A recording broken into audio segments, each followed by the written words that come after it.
ಅಸ್ಸಲಾಮು ಅಲೈಕುಮ್ ವರಹಮತುಲ್ಲಾಹಿ ಬರ್ಕಾತು. ಎಲ್ಲರಿಗೂ ನಮಸ್ಕಾರ. ಕೆಲ ದಿನ ಮುಂಚೆ ಒಬ್ಬ ಗಂಡ ಹೆಂಡತಿಗೆ ತೊಗೊಂಡು ಬಂದು ಕೇರ್ ಹಾಸ್ಪಿಟ್ಲಲ್ಲಿ ಅಡ್ಮಿಟ್ ಮಾಡ್ತಾರೆ. ಅಡ್ಮಿಟ್ ಮಾಡಿ ಹೋಗ್ತಾರೆ. ಅವರು ಹೋಗಿದ ಮೇಲೆ ಅವರು ತೀರೋಗ್ಬಿಡ್ತಾರೆ. ತೀರೋಗ್ಬಿಟ್ಟ ಮೇಲೆ ನಮ್ಮ ಕೇರ್ ಹಾಸ್ಪಿಟ್ಲಿ ಸ್ಟಾಫ್ ಅವರೆಲ್ಲ ಸೇರಿ ಸುಮಾರು ಬಾಡಿ ಮಡಗ್ತಾರೆ. ಒಂದಿನ 2 ದಿನ ಅಲ್ಲ, 4 ತಿಂಗಳು ಮೇಲೆ ಆ ಬಾಡಿನ ಸೇಫ್ಟಿಯಾಗಿ ಮಡಗ್ತಾರೆ. ಹೆಂಗಸ್ರು ಬಾಡಿ ಶೋಭಾ ಅಂತ ಈ ಅಮ್ಮನ ಹೆಸರು. ಆದರೂ 4 ತಿಂಗಳು ಆದರೂ ಯಾರು ಬಂದು ಅವ್ರ ವಾರಿಸ್ದಾರು ಕೇಳದ ಇಲ್ಲ ಅಂತ ಯೋಚನೆ ಮಾಡಿ ನಮಗೆ ಕರೆ ಮಾಡ್ತಾರೆ. ನಮಗೆ ಕರೆ ಮಾಡಿದ್ಮೇಲೆ ಆ ಬಾಡಿನ ಐಡೆಂಟಿಫೈ ನಾನು ನೋಡ್ತೀನಿ, ಇನ್ನೂವರೆಗೂ ಬಂದಿಲ್ವಲ್ಲ ಅಂತ.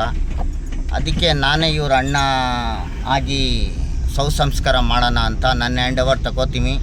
ಇದರಲ್ಲಿ ಡಾಕ್ಟರ್ ನಯಾಸ್ ಸರ್, ಆರ್ಯಮೋ ಮೇಡಮ್ ಅವರೆಲ್ಲ ಸೇರಿ ನಮಗೆ ಈ ಬಾಡಿ ಕ್ರಿಮೇಷನ್ ಮಾಡೋಕ್ಕೆ ಸಪೋರ್ಟ್ ಮಾಡ್ತಾರೆ. ಇದೇ ಥರ ಗಂಡ ಹೆಂಡ್ತಿರು ಜಗಳ ಮಾಡ್ಕೊಂಡು ಮಕ್ಕಳು ಭರೋಸೆ ಮೇಲೆ ಅದು ಇದು ಅಂತ ಇರ್ತಾರೆ. ದಯವಿಟ್ಟು ಇದು ಗಂಡ ಹೆಂಡ್ತಿ ಜಗಳ ನಿಲ್ಲಿಸಿ. ಯಾಕಂದರೆ ವಯಸ್ಸಾದ ಮೇಲೆ ಯಾರೂ ನಿಮಗೆ ಸಪೋರ್ಟ್ ಮಾಡಲ್ಲ. ಅದಕ್ಕೋಸ್ಕರ ದಯವಿಟ್ಟು ನೋಡಿ, ಅಮ್ಮ 4 ತಿಂಗಳು 10 ದಿವಸ ಏನು ಮೋಸ್ಟ್ಲಿ ಆಗಿದೆ. ಆವಾಗಂಟ ಯಾರು ಇವ್ರಿಗೆ ಸಂಸ್ಕಾರ ಮಾಡೋಕ್ಕಿಲ್ಲ.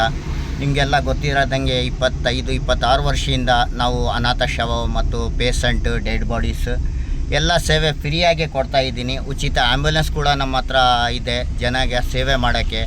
ನಾನು ನಿಮ್ಮನೆ ಮಗ ಆಗಿ ನಾನು ಈ ಸೇವೆ ಮಾಡ್ಕೊಂಡು ಬರಬೇಕು ಅಂತ ನನ್ನ ಆಸೆ.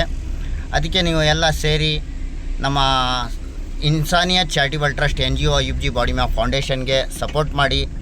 ಯಾಕಂದರೆ ಇಂಥ ಫುಟ್ಪಾಟಲ್ಲಿ ಜನ ಇರಬಾರ್ದು. ಇವ್ರಿಗೆ ಒಂದು ಅನಾಥಾಶ್ರಮ ಕೂಡ ನಾನು ಕಟ್ಟಬೇಕು ಅಂತ ನನಗೆ ತುಂಬ ಇದ್ದಿದೆ. ಅದು ಎಲ್ಲ ಆದಮೇಲೆ ನಾವು ಇಲ್ಲಿ ಚಾಮುಂಡಿ ಬೆಟ್ಟ ಹತ್ರ ಒಂದು ಮಸಾಂಡಿದೆ, ಅಲ್ಲಿ ಇವ್ರಿಗೆ ದಫನ್ ಮಾಡೋ ಅಂತ ಬಂದಿದ್ದೀವಿ. ನೀವು ಎಲ್ಲ ಸೇರಿ ಇವ್ರ ಆತ್ಮಕ್ಕೆ ಶಾಂತಿ ಸಿಗಲಿ ಅಂತ ಪ್ರೇಯರ್ ಮಾಡಿ. ನೋಡಿ ಎಷ್ಟು ಜನ ಈ ಥರ ಬಂದಿದ್ದಾರೆ. ಈ ಭೂಮಿಯಲ್ಲಿ ಮನೆ ಕಟ್ಟಬೇಕು ಅಂದರೆ ದುಡ್ಡು ಕೊಟ್ಟು ಜಾಗ ತೊಗೋಬೇಕು. ಆದರೆ ಈ ಜಾಗ ತೊಗೊಳ್ಳೋಕ್ಕೆ ಜೀವಾನೇ ಕೊಡಬೇಕು ಅಂತಾರಲ್ಲ, ಆ ಥರ ಇದೆ. ಯಾರ್ಯಾರಿದ್ದಾರೆ ಇವರಿಗೆಲ್ಲ ಆತ್ಮಕ್ಕೆ ಶಾಂತಿ ಸಿಗಲಿ. ಗುಂಡಿನೂ ರೆಡಿ ಆಗ್ತಾಯಿದೆ. ಗುಂಡಿನೂ ರೆಡಿ ಆಗಿಬಿಟ್ಟಿದೆ.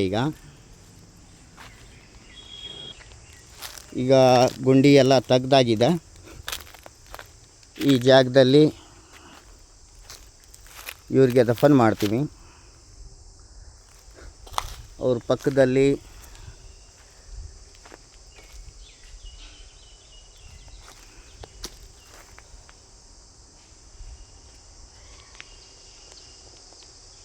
ಇದು ಐಡೆಂಟಿಫೈಗೆ ನಾವು ಈ ಹೆಸರನ್ನ ಮತ್ತು ಈ ಗೌರಿನ ತಗೋತಾ ಇದ್ದೀವಿ.